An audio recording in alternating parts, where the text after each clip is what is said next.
Yo, before I begin this video, I want to tell you guys that this first week of Call of Duty Ghosts, pure bad luck for me. Bad luck. One, because I've been having a lot of issues with this whole uploading, rendering, all that bullshit. And two, because I'm sick. And I've been sick this whole week. And all that takes up my will for me wanting to even deal with computer shit. Man, you think I want to deal with that when I'm sick? Fuck, more headaches for me.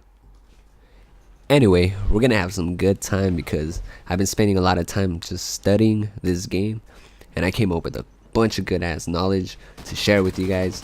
So here we go, the best game mode, cranked for rushers. This is the greatest shit for us because one, we hate campers. So this game mode, you can't camp in this shit. So too bad for you campers, man. If you try to camp for too long, you're gonna blow up. So pretty much it emphasizes the rushing aspect of this game, and that's what we want. We want to deal with more rushers. We want to go against more people, like that head-to-head combat type shit. But the real good reason why this is the best game mode for us is because when you get on that cranked shit and you're on cranked, whoo, you become a real fast ass rusher, fast player. Which leads me to one of the first things I want to point out about this game. So after you get one kill, like right here, I become this fast ass player. Look at me, now I'm moving a little faster with the LMG. And I get all speed perks, everything in the speed category, which is Stalker, Sleight of Hand, Marathon, all that shit, everything. As long as it's a perk that makes you move fast. So now that you know that you get these kind of free perks after one kill, it only makes sense to not put those perks in your class setup when you're playing this game mode. So a little tip here, man, never run extreme conditioning or marathon, whatever the fuck. Never run Sleight of Hand, never run Stalker, never run none of that shit in your setup. Just sacrifice it for until you get that one kill, and then you're gonna get all those perks that you need. Like for example right here with the LMG, I can only play with this shit when I have a Stalker and quick draw and all that fast shit. I can't really play with a slow gun. So pretty much I'm only gonna suffer once, which is the time when I don't have the perks. And once I get that kill, boom, no more suffering. I become Superman. And boy, does it feel good to be this quick. It's like, no one can fuck with me. Seriously. So what I tend to do is I put on all these other perks that help me just become more of a beast. If you get better at staying alive, this game mode becomes one of your favorite game modes because everything is just so thrilling when that timer is next to you. You're like, fuck, you're trying to rush to get a kill.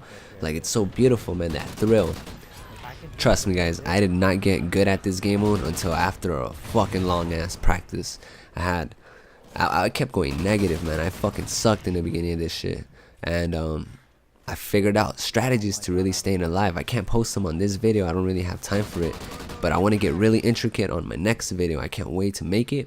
I'm gonna do a whole setup, a class setup, a pro class setup, and a starter class setup. First I'll cover the pro setup, like my favorite one that I just discovered. I've been using that setup this whole time, and I swear I've been going like fucking 20 and 4, like 18 and 2s, like just pure high KDs, like in every game consistently. It all goes down to the class setup and the way you play. Look at me, look at how I'm on top of this building. I realized in this game here that the more you stay on the second floors, the better chances of actually getting kills. Like right here, I'm just staying on the second floor and killing everybody, picking up their weapons and doing a whole bunch of like patrolling from the skies type shit. And because I wander around like rooftops and second floor story shits, you want to have the perk resilience, the one where if you fall you receive no damage. That perk becomes one of the most mandatory perks in the whole setup because it helps you escape a lot. It's an escaping type of perk. Another escaping perk would be on the go.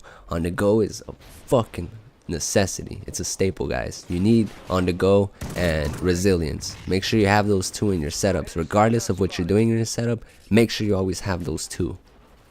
A lot of times you find yourself shooting someone, running the fuck away, trying to escape, because that's what you're pretty much doing this shit. You shoot, escape. You're always gonna do that. Like, you shoot, escape, get the fuck out of there. And when you're running away, you wanna like be able to reload as you're running. Like right here, I'm just running and reloading. Like, I have no time to stop and reload. Fuck all that. We have no time. That's why on the go is very important in this game mode. And because of the whole no falling damage shit, you also get a quick ass access to the floor if you really need to escape fast, instead of being one of those limited people that have to go through the stairs or the ladder. Fuck man, my time is running out. You think I got time to go down the stairs? Fuck. One method I use for staying alive longer in this game is the reverse points theory. So after you kill someone, instead of going ahead, you just reverse, you go back, and that's gonna keep you alive, guys. So try your best to not really go forward. Like I'm gonna do that right here, look. But really, that's because I had balls and I had confidence in my crosshair coordination. And since everybody spawns crazily in this game mode, when you reverse, trust me, you're gonna find someone always. Like, don't think that just because you clear that area, everything's gonna be clear and there's not gonna be any more people. Sometimes by reversing, someone just spawned there and you just kill them. They spawn crazily, man. Everybody's dying in this game mode. It's a death game mode. There's a timer and people trying to kill you, you know. So you see how I see that guy? Reversing, man, reversing. But I fucking lose the gunfight. Your decision making with paths really matter in this shit. If you aren't familiar with where you're running to, then you know that that's not a good path. Be familiar with your area, and it really matters, man. This is just danger zone. You can be hit by all angles. So this leads me to thinking that maybe there's gonna be some kind of rush route series on Crank that I'm gonna do. I don't know, I'm still learning, so we'll see what happens with this shit. I'm definitely looking forward to making a lot of Crank type videos because everybody's having trouble in this game, and I want to be really in depth and show you guys how to really properly play this. And I want to make everybody stay alive when it comes to rushing, because this is a really hard game mode to rush in. Also, don't expect to get that many kills in this game. It's all being shortened because you get double XP and you get a lot of fucking squad points with this shit too. I forgot to mention that. But yeah, if you get like 5 kills, don't feel bad, man. Like, that's an average score. It's rare to get 30, I'll tell you that. And I'm trying to get that shit. Peace out.